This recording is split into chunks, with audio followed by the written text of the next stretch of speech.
그 당시 유행하던 SNS에다가 이거 진짜 이게 이런 어떤 똥글을 네. 직업에는 유행이 있지만 꿈에는 유행이 제가 서태지 모창을 잘하는 줄 알았어요. 집으로 귀가하게 만든 입모양이에요. 와. 그걸 또 주민을 해! 그걸 또 주민을 해!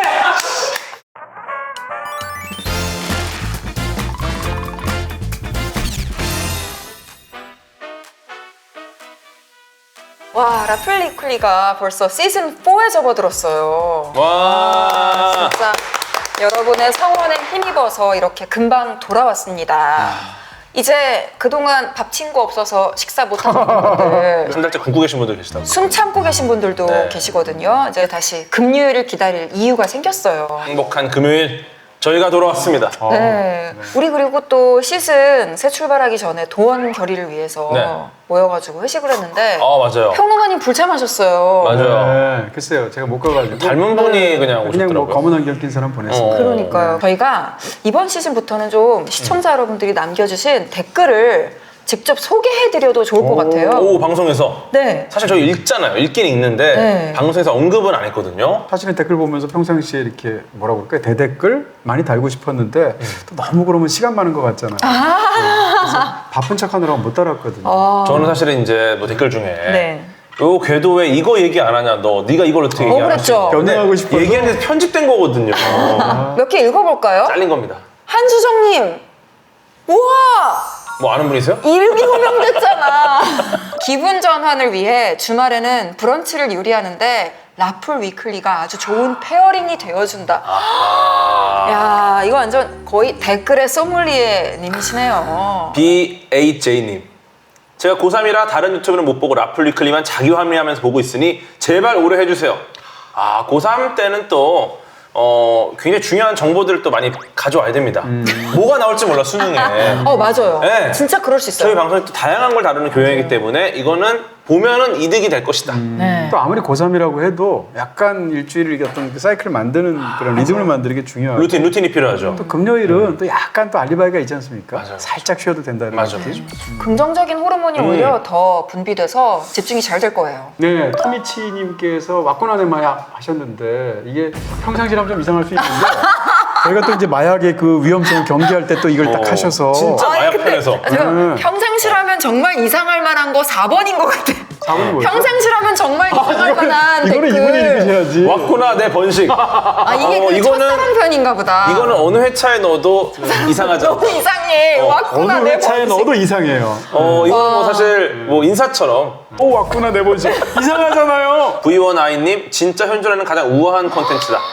우아해요? 고맙습니다. 극찬입니다 정말. 우리 콘텐츠가 우아해요? 저희 또 우아한 면 있죠. 진짜 저도 이거 제가 이 라플 위클리를 좋아하는 이유 중에 하나인데 동진님이 언성 높이는 유일한 채널. 사실 저희 지금 새 시즌 들어간다고 포스터 촬영했잖아요. 네네. 포스터 촬영하면서도 막 언성을 얼마나 높이시는지 코터를 안 깎고 왔는데 이렇게 그러니까요. 앵글을 낮게 잡으면 그러니까. 어떡하냐고. 앵글이 예의가 없어. 이제부터 네. 저희가 댓글을 간간히 이렇게 읽어드릴 테니까 더 좋은 댓글 많이 남겨주세요. 많이 남겨주세요. 오늘 주제는 시즌의 첫 에피소드 주제로 흑역사. 첫 에피소드 워낙 또 중요한 네, 주제가 나와야 우리 되는 원래 타이밍인데. 첫 에피소드는 뭐 첫사랑, 친구 이런 거였는데 예. 제 생각엔 출연자 3명을 묻어버리려고 그러는 것 같아 시작부터. 어떻게 보면 이제 시즌 1, 2, 3도 우리에게는 역사가 됐잖아요. 그러니까 한 번쯤 우리 이제 지난 시즌을 좀 되돌아보자 이런 의미가 될지도 몰라요. 이게 또 흑역사를 깔 만큼 좀 어떤 친분이 생겼다. 그쵸, 누적이 이렇게 볼 수도 됐다. 있고. 예. 세 분은 뭐야? 나를 포함하는 거잖아. 현모는 배고파요 이런 거 아니야? 자기를 친구는요? 자기를 3인칭으로 말하는 사람. 현모 배고파, 현모 밥 주세요. 아니, 댓글을 이러지 읽다 마세요. 보니까 네. 갑자기 시청자 입장이 된 것 같아. 아하. 근데 두 분께서는 정말 네. 흑역사가 눈 딱히 마주치지 없을 말아야지. 것 같아요. 저는 사실은 흑역사 주제가 나와서 네. 네. 중학교 2학년 때 이제 그 당시 유행하던 SNS에다가 싸이월드. 네, 중학교 싸이월드도 2학년 있었고. 때는 우리 그런 SNS는 없었는데. 중2병이 중2 때만 걸리는 게 아니에요. 고등학생 때. 그럼요. 제가 그 당시에 관심이 있던 게 주로 세계 평화, 인류의 꿈, 나의 사명 이런 거였어요. 그러니까 항상 그런 그런 글을 막 싸질리는 거야. 빨리 읽어줘요. 자, 진짜 이거 진짜 좀 조심하셔야 돼요. 각오하고 들을게요. 좀 읽어주실래요? 제가 읽으세요. 왜냐면 본인이 읽어야 웃기지. 근데 본인이 읽으면서 각색할까봐. 와, 가지고 온 대로 읽어야 돼요. 알겠습니다. 네. 이거 진짜 이게 이런 어떤 똥글을 수준에 맞추어 결정해버린 것은 꿈이 아닌 현실과의 타협이며 영혼이 이끌릴 만큼 매력적인 꿈이 없다는 건 아직 꿈과의 운명적인 만남이 이루어진 적 없는 것이다. 저게 한 문장이야. 직업에는 유행이 있지만 꿈에는 유행이 옆에 있으면 그다 때려주고 싶어. 아니 그 다음 문장이 미쳤어 진짜. 나에게 꿈은 사람마다에게 주어지는 일종의 사명이기 때문에 점. 끝났어? 그치. 근데 이게 무슨- 약간 약한 거고요. 신기하다. 여기 대패 없어요, 대패? 와 근데 진짜. 좀 이렇게. 아니 이거를 딱 글을 딱 보는데 소름이 돋아가지고 와 돌았구나. 근데 지금보다 글을 더 잘 쓰는데? 제가 궤도님 책 봤거든요. 비슷한 의심이에요. 어우 평론가님은 근데 진짜 없으실 것 같은데. 아니 너무 많죠. 뭐 이불킥 너무 많이 하고요. 방송에서 한 2번 정도 관련돼서 그런 일이 있었는데 하나는 방송에서 제가 서태지 모창을 잘하는 줄 알았어요. 서태지 모창 진짜 그런 잘하는 걸 줄 하셨어요? 알았어요. 서태지 모창. 그래서 요즘 잘 안 가지만 와, 예전에 이거- 노래방 가는 걸 좋아했고 오. 가서 이렇게 모창하면 사람들이 막 반응 좋은 척 해줘서 사실 그게 우정이었는데 나는 자연스러운 반응이라고 생각해서 내가 죽이는구나 이렇게 생각했어요. 이거는 또 안 들어볼 수 없겠는데. 아니 너무 궁금해요. 지금 한다는 어디에 얘기가 나가서 또 그런 흑역사가 되지. 근데 형님 제가 볼 때는 진짜 이거 이거는 여기서 한번 저희가- 해서 네. 흑역사를 아니, 우리 그때 극복해야 돼. 흑역사를 지우는 방법은 여기서 안 하잖아요? 과거 영상을 자료화면으로 넣는단 말이에요. 훨씬 멋있게 세련되게. 내가 이제 방송하는 놈들한테 안 속아. 자료화면으로 보시죠. 뭐 어차피 뭐 저는 망했으니까 쓰던가 말던가.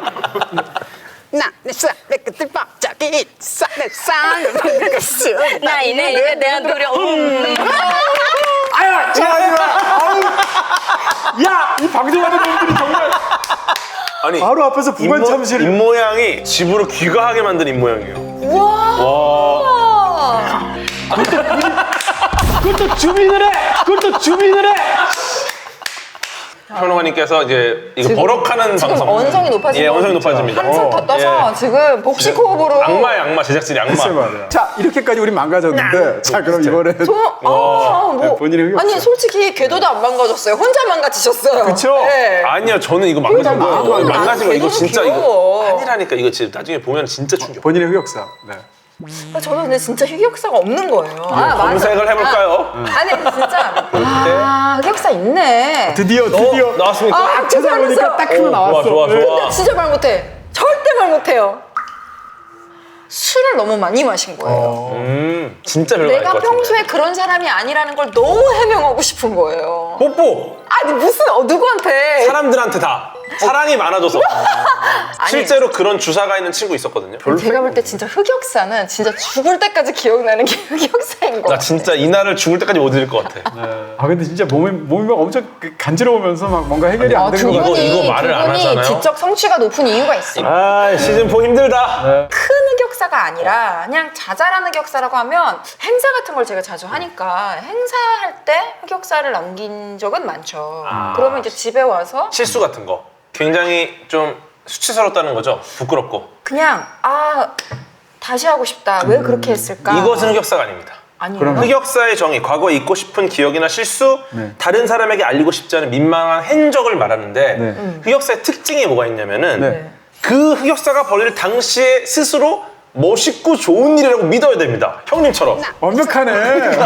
지금 보면 나 뜨거운 거야. 네. 그게 흑역사. 그러니까 예를 들어 저걸 하실 때는 난 내 삶, 이거 할 때는 너무 야 봐라 나 내가 이태지야, 바로 이태지. 이태지다. 사실은 재미있는 게 그럼 어디서 이 흑역사라는 단어가 나왔느냐. 오 궁금했어. 네. 제가 아까 어원하고 물음표 넣었거든. 맞아. 어디서 왜냐면 나온 이게 거예요? 과연 어디서 나왔을까? 애니메이션에서 나왔습니다. 일본의 인기 애니메이션 건담 시리즈가 있어요. 네. 건담. 거기서 이제 시리즈 중에 하나가 턴 A 건담이 있어요. A자를 뒤집어서 이렇게 표현한 겁니다. 이렇게 이제 과거에 1만 년 동안 끊임없이 이어지는 우주 전쟁 그 시기 그 역사를 이제 흑역사라고 분류를 해요. I will stop the Gundam. 그 이후에 벌어지는 이야기를 다루는 세계관이 이제 건담 턴 A 건담인데 흑역사라는 그 말 처음. 자체를 한자로 쓴 거예요. 네네 흑역사. 그럼 건담이 나온 이후에 이게 일본어 사전에 등재된 거예요? 네, 그래서 흑역사라는 단어 자체가 그 기원 자체가 애니메이션에서 처음 만들어낸 단어라고 합니다.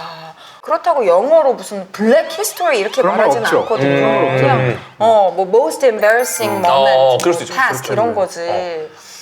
다른 영화들은 그냥 이런 영화가 있다 이고 정말 재밌게 볼 수 있다라고 그래도 좀 추천할 수 있을 만한 영화는 어프렌티스인데 아유 작년에 뭐 논란 많았죠. 어떻게 보면 네. 지금 전 세계에서 가장 유명한 사람 중에 한 명인 미국의 현재 대통령의 흑역사들을 묘사하고 있는 영화잖아요. 나홀로 집에 까메오 나올 때쯤입니까? 아니 그 전입니다. 아, 그건 전이에요? 전이죠. 왜냐면 아예 이런 엔터테인먼트 인더스트리에 들어올 줄도 몰랐던 시기니까. 그래서 전 사실 이 영화를 어떻게 보게 됐냐면 제가 집에서 IPTV를 이렇게 틀었는데 거기에 라벨에 도널드 트럼프 미국 대통령 후보가 이 영화를 싫어합니다. 한 30대 이때 트럼프를 담고 있어서 정말 역사죠, 역사. 트럼프가 당연히 싫어할 만한 그런 과거에 숨기고 싶은 역사들이 약간의 허구와 함께 각색되어서 담겨 있고 실제로 이 영화가 나온 후에 이거는 다 쓰레기통에 들어가야 되는 거짓말이다 이러면서 그 캠프 관계자들이 다 부인을 하기도 했죠. 가장 주된 인물이 트럼프 그리고 한 변호사예요. 로이 콘이라는 당시에 악마 변호사라는 별명이 있었던 변호사인데 뭐 마피아의 거물들을 변호를 해준다든가 정치 로비스트로 활동을 한다든가 그냥 돈 있고 힘 있는 사람들의 어두운 부분들을 덮어주기 위해서라면 몰골 가리지 않고 변호에 나서는 그런 인물이에요. 불의에 타협하는 변호사군요. 네. 당시에 도널드 트럼프는 아버지가 그냥 갖고 있는 임대 아파트에 이렇게 집세 수금하러 다니고 이러는 일을 하던 젊은 청년이었는데 이 아파트 건물에 흑인들은 세를 안 내준다라는 이제 클레임이 들어오면서 법적 송사에 휘말리게 되니까 유능한 변호사가 필요했던 거예요. 그래서 어떤 사교 클럽에 가서 이 로이콘을 처음 알게 되고 친해지게 되면서 약간 로이콘을 사부 스승처럼 모시면서 이 로이콘의 모든 노하우들을 흡수해서 성장을 하게 돼요. 도널드 트럼프가. 그래서 제목이 어프렌티스예요. 네. 견습생이란 뜻이기도 하고 또 도널드 트럼프를 대중적으로 유명한 사람으로 만들어준 그 리얼리티 TV 프로그램 제목이 어프렌티스였으니까. 근데 이 로이콘이 세 가지 원칙을 트럼프에게 주입을 시켜요. 뭐죠? 첫째, 무조건 공격하라. 무조건 공격하라. 둘째, 두 번째, 모든 의혹을 부인하라. 부인하라. 세 번째, 패배를 인정하지 말아라. 패배도 인정하지 말아라. 이런 거 우리가 좀 익숙하지 않나요? 보다 보면 꼭 정치인으로서가 아니라 한 남자로서도 너무 부끄러울 만한 이런 치부까지도 예를 들면 외모적인 컴플렉스가 있을 수도 있잖아요. 트럼프가. 그러니까 실제로 그래서 그런 거를 개선하기 위해서 막 수술대 위에 눕고 그래요. 굳이 밝혀지는 것도 원치 않잖아요. 그렇죠. 그건 뭐 나쁜 행위라고 볼 수는 없으니까. 네, 그런 게 이제 막 이렇게 영화로 만들어졌고 그걸 또 너무나 사실적으로 연기를 해요. 트럼프를 누가 연기했냐면 세바스찬 스탠이라는 윈터 솔저로 유명한 그 배우가 한 7kg 정도 살을 찌우고 느낌은 좀 있다. 말투, 표정, 움직임 이런 그러니까. 게 너무 비슷하고요. 이 로이콘 변호사를 연기한 사람이 또 제레미 스트롱인데 이 변호사가 처음부터 끝까지 계속 악덕하기만 한 게 아니고 이제 약간 후반이 되면 내 멘티였던 트럼프가 이렇게 성장을 하고 오히려 로이콘은 저물어 간단 말이에요. 이 제레미 스트롱이 이 영화에서 저는 보면서 느꼈던 게 이 목덜미로 연기를 하더라고요. 목덜미로. 이거 무슨 말이에요? 그러니까 이분이 잘 나가는 사람이잖아요. 목을 그냥 이렇게. 잘 나가는 변호사니까 이게 목이 빳빳하게 힘이 들어가 있어요. 옷걸이, 특히 젊었을 때. 옷걸이가 걸렸다고 우리가 네, 표현하는데 세상을 호령하는 그 로이콘인 거예요. 그래서 뒷모습이 이렇게 카메라에 비춰질 때도 네. 여기가 깁스한 것처럼 빳빳해요. 나중에 전락한 이후에 약간 노역이라고 그럴까? 그 연기도 또 너무 잘해요. 눈에서 이 환멸감이 확 지나가는데 아직 안 보신 분들은 저렇게 사실적으로 연기를 잘할 수 있구나 하는 걸 느끼실 수 있을 거예요. 근데 자꾸만 제작진 분들 표정이 그 평론가님의 흑역사 진짜 흑역사는 따로 있다고. 그냥 나만 죽이려고 그러는구나. 그 사람은 막 중2 때부터 막 이렇게 멋진 글을 쓰고 막 이렇게 하는데 그냥 아니, 지금 나는 나 그냥 뜨겁죠, 냥냥 이런 거 하고 제가 이걸 꼭 여쭤봐야 된다고. 아니 어차피 뭐 저는 이미 망했어요. 뭐 오. 현생망이니까 제가 한 5, 6년 전, 4, 5년 전에 예, 처음으로 이제 CF를 찍은 거예요, 모델로. 오. 그 당시에 이제 리니지가 인기 있었단 말이죠. 아우 리니지 지금도 또 인기 있지. 예, 그렇죠. 매니아가 많은 그래서 그 게임이죠. 게임 광고에서 각각의 어떤 캐릭터를 맡아서 하는데 제가 왕 역할을 맡았어요. 네. 촬영하러 간 날이 제 기억으로는 12월 31일인가 그랬어요. 한 해 마지막 그런 날. 날? 어떤 지하에 있는 스튜디오였는데 너무 춥잖아요. 네. 근데 저보고 이제 근엄한 왕의 표정을 지으면서 단검을 이렇게 손에 쥐게 하고 옷은? 머리에는 왕관을 씌우고 상의를 탈의했어요. 왜냐하면 옷을 이제 그 CG로 만들어서 입히니까. 그리고 이제 하루 종일 찍는데 하루 종일 벗고 있었어요? 와 표정은 또 이렇게 쭉 근엄하게. 벌거벗은 임금님 아니에요? 벌거벗은 딱 그러네. 진짜 딱 그러네. 이렇게 상탈이 있을 거라는 것도 정보를 못 들으셨어요? 사전에 얘기 안 해줬어요. 그건 원래는 얘기를 이거 해줘야 되는 건데. 계약상 문제가 네. 됩니다 이거. 그렇죠. 저는 이제 흑역사라고 하면 약간 그냥 아까 궤도님이 그 SNS의 일부를 읽어주신 것처럼 네. 뭐 누구한테 보냈던 짝사랑 편지, 뭐 쪽지, 게시판에 남긴 글 이런 게 딱 그 흑역사인 것 그쵸 같거든요. 그쵸. 그때는 굉장히 또 또 사랑했고 사랑이나 이런 거에 서툴잖아요. 네, 내가 사랑했던 모든 남자들 예전에 사귀었던 사람들이 썼던 게 이제 발송이 돼버리면서 이제 시작되는 거잖아요. 흑역사가 다 노출되면서 네. 내가 사랑했던 모든 남자들에게도 그렇고 찌질의 역사라는 컨텐츠 찌질의 아시나요? 역사. 우리 김풍 작가님의 이 웹툰을 원작으로 하고 있고 그게 이제 최근에 또 방영이 됐죠 드라마로. 주인공 등장인물 4명 정도가 있는데 이제 이분들이 이제 굉장히 찌질한 행동을 많이 했고 특히나 이제 연애 감정에 대해서 여성에 대해서 대하는 게 굉장히 어려웠던 이 4명의 남학생들 이들의 이야기를 이제 만든 건데 김풍 형님의 실화인가? 그런 리얼해서. 식으로 굉장히 현실적이고 그 안에서 나의 어떤 찌질했던 모습도 약간 투영이 되기도 하고 영화 중에 제목 중에 그런 거 있잖아요. 사랑할 때 누구나 최악이 된다고. 아, 네. 그 이제 한국에서 물론 약간 창의적으로 붙인 제목이긴 한데 사랑할 때 우리는 가장 숭고하거나 가장 희생적인 사람이 되기도 하지만 반대로 최악의 사람이 되기도 하잖아요. 그런 면에서도 굉장히 잘 지은 제목 같은데 지금 시질의 역사가 딱 그런 느낌 들어요. 고백했다가 차이고 이런 흑역사들 없어요? 실제만도 있습니까? 아, 저는 없죠. 참나. 예를 들면 내가 연애를 하면서 뭐 고백을 했는데 아주 뭐 망신스럽게 굴욕적으로 퇴짜를 맞았다. 근데 차여본 적은 없습니다. 아, 고백하면 고백은 다 성공했다는 거 아니야? 받아줘. 제가 수락했어요? 성공률 100%. 고백 한 번 한 거 아니에요? 패자 맞을 것 같은 고백은 안 합니다. 이게 전략이에요. 그러면 100% 성공률을 달성할 수 있어요. 사실은 사랑이라는 게 약간 전인적인 거고 그쵸. 평상시랑 내가 다른 거잖아요. 교통사고에 비유하기도 하고 뭐 이러잖아요. 이런 상황이 되다 보니까 사랑할 땐 자기가 하는 말, 하는 행동, 심지어는 사랑할 때 하는 순서 이런 것도 중요해진단 말이에요. 흑역사를 다룬 그런 영화라고 보기도 어렵지만 사랑할 때 사람이 얼마나 이상해지는지 이런 것들을 제대로 보여주는 굉장히 훌륭한 영화가 바로 영화사의 고전으로 남은 졸업이라는 작품. 더스틴 호프만이요? 어떤 청년이 있는데 더스틴 호프만인데 동부의 명문 대학을 다녀서 수석 졸업을 해요. 그런 상황에서 졸업을 했으니까 자랑스럽게 수석 졸업으로 집으로 잠깐 돌아와요. 집에 돌아온 상황에서 이제 부모 입장에서는 얘를 막 자랑하고 싶잖아요. 그러니까 집도 잘 사는 집이고 수영장도 있고 하니까 집에서 가든 파티 같은 거 할 때 이웃들이 왔을 때 막 자랑도 하고 그러다가 가든 파티가 끝났는데 그 중에 로빈슨 부인이라는 미시스 로빈슨이 자기를 집에 데려다 달라고 해요. 밤늦게 취했으니까. 그러니까 술을 안 먹은 더스틴 호프만이 차를 가지고 데려다 주는데 자기 아버지의 동업자의 부인이고 나이 차이도 굉장히 많이 나잖아요. 근데 그 부인이 자기를 유혹하는 거예요, 성적으로. 네. 실수를 저지르게 되고 사귀게 되죠. 사귀게 되는데 남자는 그러면서도 자기가 이러면 안 된다는 걸 알아요. 영화의 중반부가 되면 이 영화의 사람들이 주인공이라고 생각하는 예식장에서 뛰어나오는 바로 그 여성, 일레인이라는 여성이 영화가 절반이 지나야 처음 나와요. 근데 바로 로빈슨 부인의 딸이에요. 근데 자기의 부인이 이 청년하고 이런 관계라는 걸 모르니까 미스터 로빈슨 씨가 자기 딸을 이 남자를 굉장히 좋게 보고 일레인을 소개시켜 주죠. 그래서 둘이 사람이 첫 데이트를 나가게 되는데 자기가 얘의 엄마랑 그런 관계인데 딸을 소개받아서 첫 데이트를 하니까 서로 자괴심도 들고 죄책감도 들고 하지 않았겠어요? 그러다 보니까 일부러 못되게 굴어요. 나쁜 말도 삑삑하고 차갑게 굴고 그 일부러 처음 만났는데 스트립 클럽에 막 데려가고 막 이래요. 그러다 보니까 일레인이 이제 울음을 터뜨리게 되는데 그녀를 사랑하게 되죠. 어머니와 성적인 관계를 사귀고 있다가 그의 딸을 나중에 보고 순수한 사랑에 빠지게 됐다는 스토리와 딸과 사귀고 있는데 그의 어머니로부터 유혹을 받아서 사귀게 되었다라는 스토리는 반대면 더 나쁜 사람일 것 같고요. 이 남자 입장에서 보면 그녀의 어머니랑 사귀었다는 게 흑역사잖아요. 이 작품을 많은 사람들이 이 레식장에서 뛰어나오는 지금 저 포스터에서 나오는 장면 때문에 해피엔딩이라고 생각하는데 전혀 아니거든요. 이 뒤에 장면이 더 있어요. 딱 탔을 때. 네.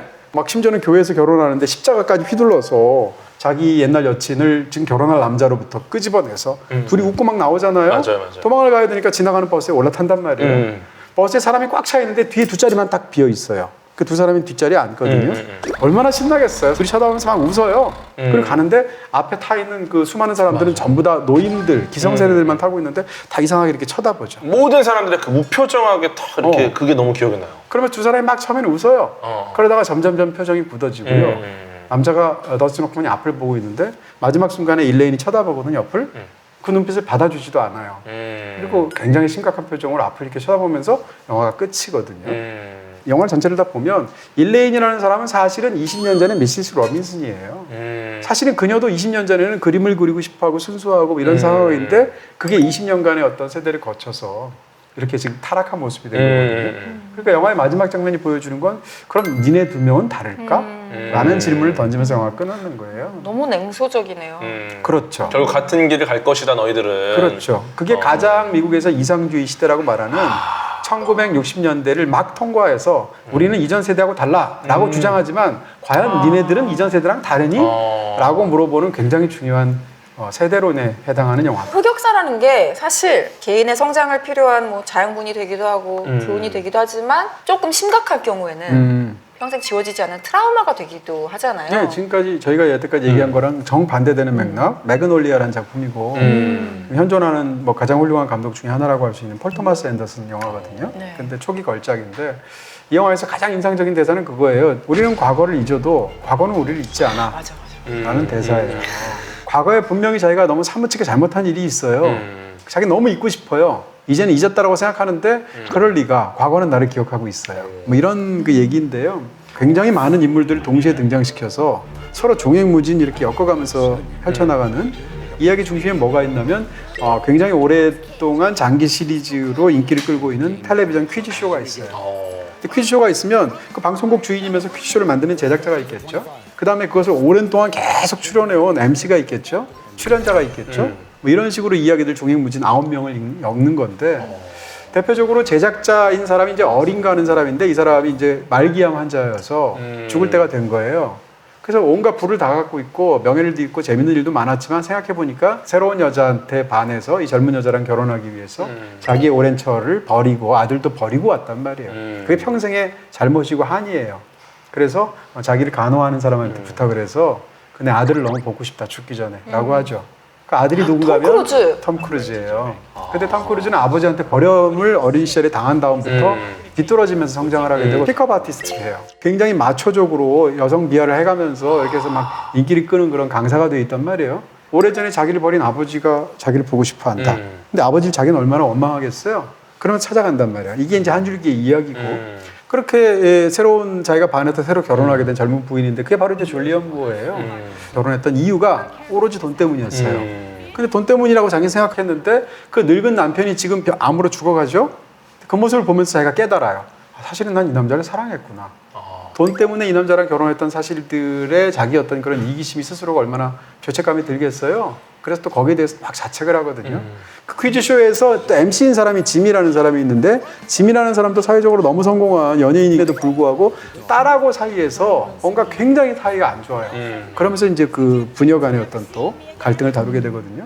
그 다음에 퀴즈쇼에 출연하고 있는 어떤 지금 소년이 있는데 얘는 퀴즈 천재야. 그래서 매주 우승을 하고 있어요. 근데 알고 봤더니 아버지의 꼭두각시로 너무 힘든 생활을 하고 있고 과거의 소년 천재로 얘처럼 우승을 했는데 지금은 나이가 들어서 아무것도 못하는 실업자 신세가 되어서 있는 또 돈이라는 사람이 있어요. 이런 식으로 자기 너무 잊고 싶어도 아무리 자책하고 다시 해보려고 해도 해결이 안 되는 거죠. 그러면서 펼쳐지는 인생사의 그 수많은 어떤 파노라마를 너무나 장대하게 만들어낸 그러니까 흑역사의 끝판왕 같은 영화 이렇게 얘기할 수 있어요. 굉장히 뛰어난 작품이고요. 탐 크루즈 요즘 그 미션 임파서블 시리즈가 또 한국에서도 큰 인기를 끌고 하고 있잖아요. 탐 크루즈를 대표할 만한 딱 한 편의 영화 그러면 당연히도 미션 임파서블이에요. 그렇죠. 미션 임파서블이 곧 탐 크루즈잖아요. 근데 탐 크루즈가 사실 외모와 그 사람의 프로페셔널리즘 때문에 연기력이 약간 폄하받고 있다고 저는 생각해요. 연기 너무 잘해요. 연기 굉장히 잘하는 정말로. 분이고요. 그러면 탐 크루즈가 얼마나 연기를 잘하는데? 라고 하면 매그놀리아를 봐. 탐 크루즈의 최고 연기가 매그놀리아에 있습니다. 저는 미션 임파서블 봐도 느끼는 게 그냥 내용을 보면 말도 안 되는 얘기예요. 근데 탐 크루즈가 그 얼굴 표정 안에 진짜 이거는 너무 큰일이다 싶을 게 딱 나오잖아요. 그럼 나도 모르게 야 이거 진짜 이런 일이 벌어질까? 거기서 빠져 들어가는 것 같아요. 그럼요. 그래서 연기를 잘했기 때문에 그냥 액션 배우가 아니라 그런 엄청난 대서사시를 쓸 수 있지 않았나. 잘생긴 배우들이 너무 잘생겨서 연기력을 폄하받는 경우가 있어요. 맞아요. 전 브래드 피트도 연기 굉장히 잘한다고 생각해요. 디카프리오도. 디카프리오도 연기 너무 잘하죠. 어찌됐건 잘생긴 배우들이 폄하받는 경우가 있어요. 근데 뭐 흑역사를 우리가 뭐 되게 안 좋게만 보기도 하는데 지금 보면은 흑역사 자체를 소재로 하는 드라마들이 또 굉장히 또 좋은 것들이 많이 있습니다. 예를 들어서 뭐 언젠가는 슬기로울 전공의 생활, 네, 이런 작품들 보면은 약간 서툴고 약간 좀 어떤 초보적인 실수라든지 그런 것들에서 나온 에피소드를 이제 좀 따뜻한 이야기로 만든 드라마거든요. 그 의사 이전에 사람이었던 그들의 모습을 또 볼 수 있는 그런 드라마인데 제가 좋아하는 우리 고윤정 배우님이 또 나오셔가지고 뭐 궤도님만 좋아하겠어요? 좀 다 좋아하시죠. 최근에 또 고윤정 배우님께서 제 영상을 많이 보신다고 궤도를 직접 언급을 하셨습니다. 그래요? 네, 고맙습니다. 네. 너무 팬입니다. 우리는 사실 흑역사는 다 감추기에 급급하잖아요. 근데 흑역사를 일부러 만들어낸 사례가 있어가지고 소개해드리고 싶어요. 의도적으로. 왜요? 호아킨 피닉스라는 배우. 와킨 피닉스. 네. 평론가님이 그거 와킨 피닉스라고 해야 된다고. 네. 정말 뭐 글래디에이터도 그렇고 조커도 그렇고 너무나 연기 잘하는 그렇죠. 이견이 없는 배우인데 난 이제 연기자로 은퇴하겠다.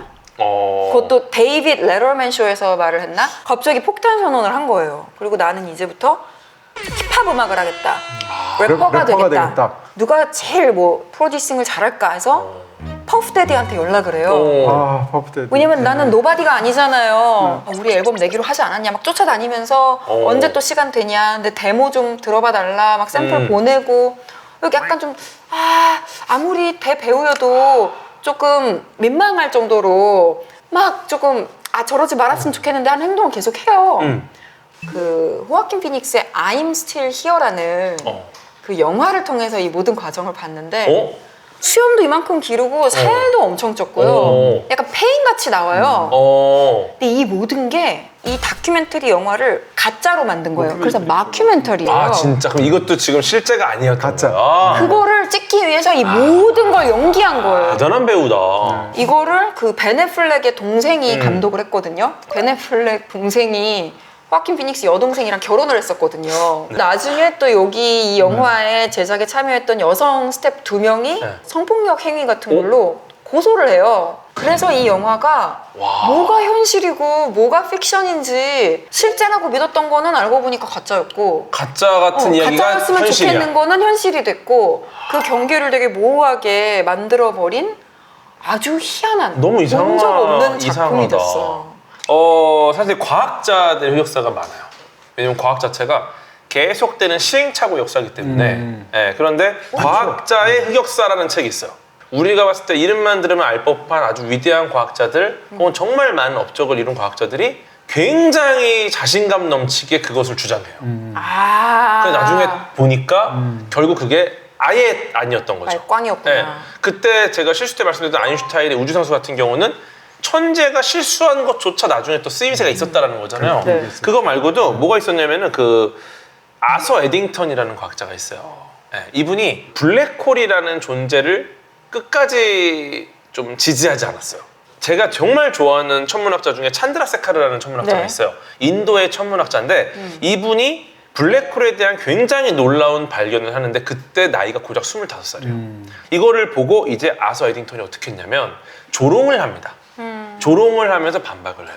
근데 지금에 와서는 아서 에딩턴한테는 굉장히 흑역사일 거고 찬드라세카르는 그게 이제 맞다는 게 밝혀졌으니까 근데 그때 이제 찬드라세카르가 뭘로 유명하냐면 겸손의 끝판왕으로 유명해요. 과학자 중에 정말 그렇게 겸손한 사람이 없어요. 근데 이분이 나중에 회고록에 이런 얘기를 합니다. 만약 그때 에딩턴이 블랙홀을 받아들였다면 천문학계가 아마 30년은 앞당겨졌을 거다. 굉장히 대단한 일이었다는 거죠. 하지만 과연 그게 나에게 유익했을까? 그렇지 않다. 유명세를 얻었다면 아마도 나는 또 변했을 거고, 에딩턴이 없었다면 나는 거기서 이제 계속 그게 맞구나 해서 그 길로만 갔을 것이다. 그래서 이제 이런 과학자 흑사가 많이 있는데, 저는 사실 그 영화 마션이라는 컨텐츠도 우주 비행사의 흑역사라고 볼 수 있을 것 같기도 해요. 네. 왜냐면 물론 이거 자체가 그 화성 탐사 임무 중에 모래폭풍 때문에 이 동료들로부터 떨어져서, 사실 이 동료들은 죽었다고 생각하고 돌아가잖아요. 혼자 화성에 남은 과학자의 고군분투기 같은 영화인데, 마크 와트니가 살아남았죠. 맷 데이먼이 연기한 이 주인공이 살아남았고, 생존을 위해서 이제 정말 무슨 짓이든 하는 거예요. 심지어 그게 나중에는 인류, 지구에 있는 인류에게 거의 생중계식으로 전달이 되는 거죠. 그러니까 혼자 살아남기 위해서 이제 과학자가 농사도 짓고 뭐 인분을 막 직접 이렇게 해가지고 막 정말 감자를 막 먹으려고 막 어떻게 하면 맛있게 먹지 막 고민도 하고, 물도 만들고. 네, 별의별 다 하죠. 이런 것들 어떻게 보면 나의 무능과 실수를 지구로 생중계했다는 게 어떤 흑역사일 수도 있고, 요 비슷한 방향의 도서가 있어요. 인간이 우주에 살 수 있을까? 우주에 살아남기? 그러니까 인류가 우주에서 생존하는 방식을 다룬 책이다 라고 느껴지는데, 왜냐면 이런 책에, 이런 제목에 어린이 도서가 많아요. 우주에 살아남는 뭐 10가지 방법 이런 거 있잖아요. 네. 그 우주라는 게 지구를 제외한 우주인 거예요? 지구 밖이죠. 지구 밖. 우주 비행사가 나가서 경험한 굉장히 여러 가지 혼란스러운 상황, 실수, 수치스러운 그런 것들을 다 다뤄요. 좀 되게 흥미로웠던 주제가 그 우주에서 과연 사랑을 나눌 수 있을까? 이것도 이 책에서 되게 중요하게 한 챕터로 다룹니다. 우주 공간은 이제 저중력 상태잖아요. 우리가 사랑을 나눌 수 있는 이유는 뭔가 반복적인 어떤 운동이 있어야 됩니다. 근데 이걸 하려면 작용과 반작용에 의해서 힘이 계속 전달되고 빠지고 하는 것들이 있어야 돼요. 근데 이게 과연 저중력에서 가능할까? 그래서 이제 과학자들이 실제로 저중력과 비슷한 환경에서 번식을 하는 생명체가 뭐가 있을까? 거기서 시작을 해요. 그럼 예를 들어서 바다에 사는 동물들은 이제 물속에서 이제 행위를 할 수 있잖아요. 그 사랑을 나누는 행위를 물속에서 할 때 과연 얘들 어떻게 해야지? 거기서 시작을 해가지고 정말 구체적으로 하나하나 단계적으로 나아갑니다. 굉장히 매력적이고 진실한 기록들을 담아놓은 책. 이렇게 봐서 한번 좀 보시면 좋지 않을까. 사실은 메리 로칠 제가 굉장히 좋아해요. 아, 그래요? 국내도 여러 번에 한 7, 8번 책이 나온 것 같고, 이제 우리나라에서도 대중적으로 이런 대중과학서를 쓰시는 훌륭한 저자들이 많은데, 대중과학서를 쓰는 메리 로치의 가장 큰 장점은 유머러스함이고, 맞아요. 엉뚱한 아이디어 이런 거거든요. 그러니까 그것이 이제 우주에 대해서 쓴 것이 바로 말씀하셨던 그 책이고, 예를 들면 시신에 관해서 쓰기도 해요. 그렇게 해서 만든 스티프라는 책도 있고, 그 다음에 무슨 성적인 부분을 다루게 되는 봉크라는 책도 있고, 이런 식으로 돼서 한 권이 만약에 재밌었다면, 지금 오늘 소개해 주셨던 책이 재밌다면, 그쵸. 나머지 책 다 재밌거든요. 다 맞겠죠. 그렇죠. 그러면서 저처럼 이제 메리 로치의 팬이나 이런 독자가 될 수 있는 건데요. 미국식 어떤 유머라고 할까요? 담백하고. 거기다가 굉장히 단단한 어떤 그런 자연과학적인 지식과 탐구 정신, 그쵸. 엉뚱한 아이디어 이런 게 있으니까 흥미롭게 읽을 수 있죠.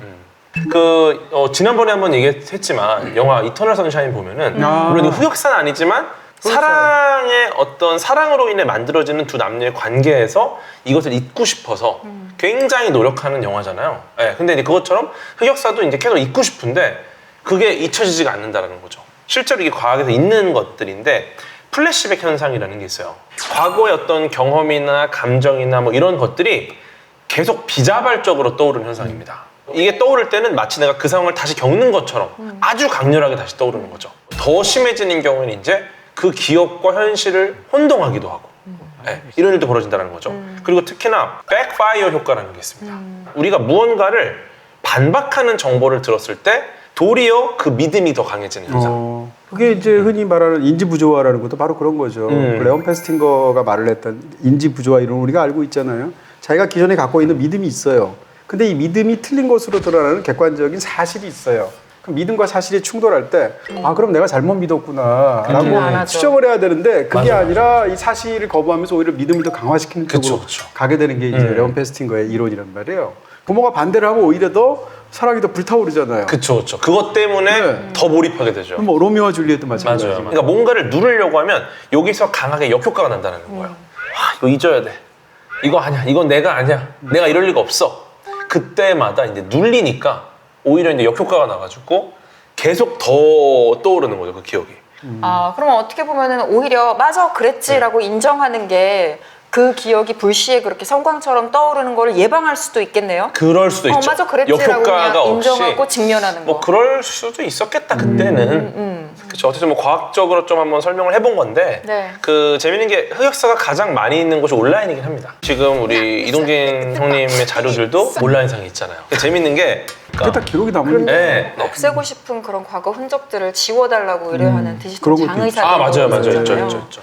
그러니까 예전에 버락 오바마가 선거 운동하다가 어떤 그 초등학교인가에 가가지고 선거 운동할 때 어떤 아이가 뭐라고 질문했냐면 미스터 프레지던트 어떻게 하면 대통령이 될 수 있어요? 라고 했을 때 굉장히 재치 있게 답변을 뭐라고 했냐면 니네 나이에 SNS를 안 하면 된단다 이렇게 말한 적이 있어요. 오바마가. 우리는 이제 그 당시에는 자기가 굉장히 진실하고도 이렇게 한다고 하지만 그게 다 그대로 남아있어가지고 예를 들면 수십 년 뒤에 보면은 젊은 어린 나이에 인종차별주의자일 수도 있고 함부로 말하는 걸 수도 있고 학폭일 수도 있고 이런 거잖아요. 그쵸, 물론 그렇게 안 하는 게 최선이지만 그런 측면에서 제가 겪었던 어떤 아주 이상한 이야기를 해드리면 어떤 굉장히 유명한 그 유명인과 배우와 제가 이제 인터뷰를 했어요. 오. 인터뷰를 한 다음에 이제 그걸 이제 글로 써가지고 인터뷰 기사를 이렇게 올렸죠. 어딘가에다가 올렸는데 댓글이 딱 하나가 일단 올라온 거예요. 올리자마자. 그래서 올라온 걸 딱 봤더니 그 배우가 직접 댓글을 단 것처럼 보여요. 누구누구입니다. 인터뷰할 때도 너무 좋았는데 너무 감사하고 제 마음을 다 알아주셔서 너무 예의 바르고 정중하게 그래서 또 고맙잖아요. 근데 그쵸. 딱 드는 생각이 뭐예요? 이게 과연 그 사람일까? 그렇게 해서 이전 아닐 글을 수도 보기를 있지. 했죠. 네. 이전 글 보기, 이전 댓글 쓴 걸 네, 볼 수 있잖아요. 댓글 모음. 그 봤더니 다 누굴 욕하는 글인 거예요. 누굴 욕해요? 다른 연예인들을.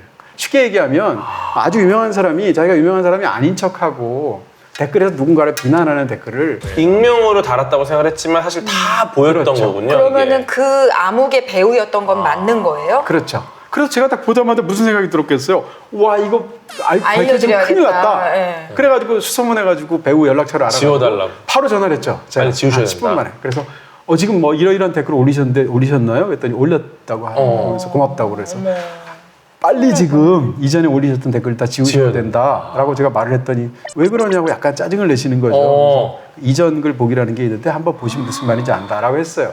그래서 전화를 끊고 한 30분쯤 뒤에 그분이 저한테 다시 전화를 했죠. 감사하다고. 너무 감사하다고. 그럼요. 철없던 인생을 시절에 거의. 자기가 그렇게 했는데 뭐 너무 감사하다고 한 거죠. 사실은 유명한 사람들도 왜 마음에 누군가를 이렇게 싫어하는 마음이 없겠어요. 근데 그거를 익명성에 기대서 쓰기도 하거든요. 어쨌건 그런 일들도 있었어요. 디지털 에이징이라는 개념이 여기 있어요. 근데 물론 이 디지털 에이징이 요즘 보니까 되게 다양한 형태로 쓰이더라고요. 근데 이제 한 10년 전쯤 그때 디지털 에이징 관련한 이제 스타트업들이 좀 등장을 했었어요. 근데 그때 나온 게 생명체처럼 자연스러운 노화의 과정을 디지털 콘텐츠에 부여하겠다. 그래서 이게 영원히 남는 게 아니라 시간이 지나면 조금씩 삭제가 돼서 나중에는 영구적으로 삭제가 되는 거예요. 우리가 늙어서 사라지듯이. 그래갖고 어떻게 보면 데이터가 시간의 흐름에 따라 노화되고 사라지는 어떤 권리를 부여한다. 그래서 이런 것들이 있었고 또 이걸 조금 더 나아가면 안티 포렌식도 있습니다. 우리가 포렌식해서 어떻게 보면 숨기고 싶은 비밀들을 다 꺼내잖아요. 일부러 이거를 분석하지 못하게 하는 기술들 뭐 혹은 데이터를 조작하거나 위장해가지고 이게 이제 원데이터로 다시 살려내지 못하게 만드는 것도 있고 혹은 뭐 알고리즘, 암호 알고리즘으로 이제 아예 막는 것도 있고 이런 것들이 있는데 이런 것들이 이제 계속 데이터를 숨기고 하면서 이제 스스로 사라지게 만들거나 혹은 흑역사를 다시 꺼내지 못하게 하는 것들. 아, 저는 너무 재밌는 어떤 무브먼트가 있어가지고 딱 이게 들어맞는 건데 네. 사실 오랜만에 이렇게 부모님 댁에 가거나 이렇게 본가에 가서 뒤져보면은 어렸을 때 작성했던 막 일기 이런 거 나오잖아요. 그쵸. 근데 미국의 어떤 데이브 네이델버그라는 사람이 좋아하는 여학생한테 썼는데 발송하지 않은 그 메모를 보고 거기서 아이디어를 얻은 거예요. 네. 그러니까 알고 보니까 주변에 다 친구들이 그런 거 하나쯤 갖고 있는 거예요, 집에서. 그래서 이거를 만나서 다 읽자, 낭독을 하자. 꼴을 대관을 해서 읽기 시작을 했는데 그게 꼭 재밌겠다, 이거. 사랑에 관해서만이 아니라 회장 선거에 출마했을 때 내걸었던 어떤 공약일 수도 있고 뭐 장기자랑 때 보여줬던 뭐 퍼포먼스일 수도 있고 보는 사람도 너무 즐거워하고 읽는 사람은 약간 치유의 효과를 누린 거예요. 그래서 이게 팟캐스트도 생기고 책도 나오고 20여 개 국가에서 계속 마치 스탠드업 코미디처럼 몰티파이드라는 이름을 내걸고 하고 있고요. 와 재밌겠다 이거. 다큐멘터리 영화로도 몰티파이드 네이션이라고 나왔어요. 그래요.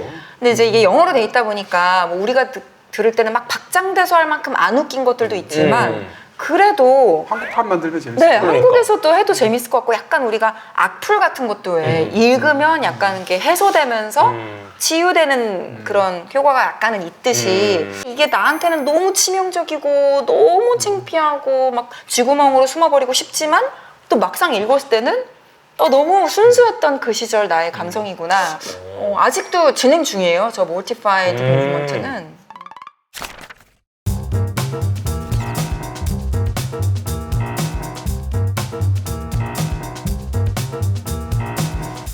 오늘 오랜만에 다시 이렇게 머리를 맞대니까 어떠셨어요?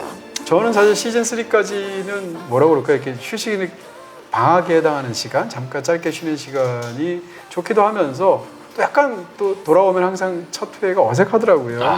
근데 오늘은 시즌이 끝나고 다시 돌아온 첫 회인데 안 어색했던 최초의 방송. 저도 똑같이 느꼈어요. 그만큼 이제 끈끈한 거죠. 우리는 이제 극복한 거예요.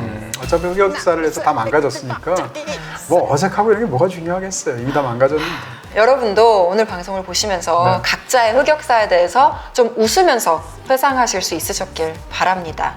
이번 시즌부터 바뀐 게 있는데요. 잠시 뒤에 예고편에서 다음 주 주제가 뭔지 확인하시고 트라이브 앱을 통해서 여러분들이 생각하는 추천 콘텐츠까지 올려주시면 감사하겠습니다. 오늘 토크 재미있으셨다면 라이프 플러스 TV 채널 구독해주시고 또 좋아요 눌러주시고 좋은 댓글도 많이 남겨주시기 바랍니다. 다음 주에도 더 재미난 주제로 찾아오겠습니다. 감사합니다. 고맙습니다. 고맙습니다. 수고하셨습니다. 오늘의 주제 복수예요. 네. 만약에 기억이 없다면 네. 복수가 성립할까? 박찬욱 감독 하면은 뭐 복수 3부작으로 그렇죠. 언급을 안 할 수가 없잖아요. 그러니까 기자가 그랬다는 거죠. 또 복수기예요? 라고 얘기를 했다는 에이 건데. 너무 못됐다. 물론 그 말을 그렇게는 안 앞으로 했겠지. 또 나올 돌려서. 텐데. 이 더 글로리라는 학폭에 작품도 대한 그렇죠. 복수. 학폭에 대한 복수였고 최근에 내가 되게 재밌게 본 게 약한 영웅이라는 드라마 혹시 보셨어요? 불량상들 왔어. 그러면 오른쪽에 눈을 먼저 찌르고 왼쪽에를 볼펜으로 허벅지를 찌르고 막 이러면서 머릿속으로 막 경우의 수를 다 세. 나에게 치욕을 주다니 당해봐라.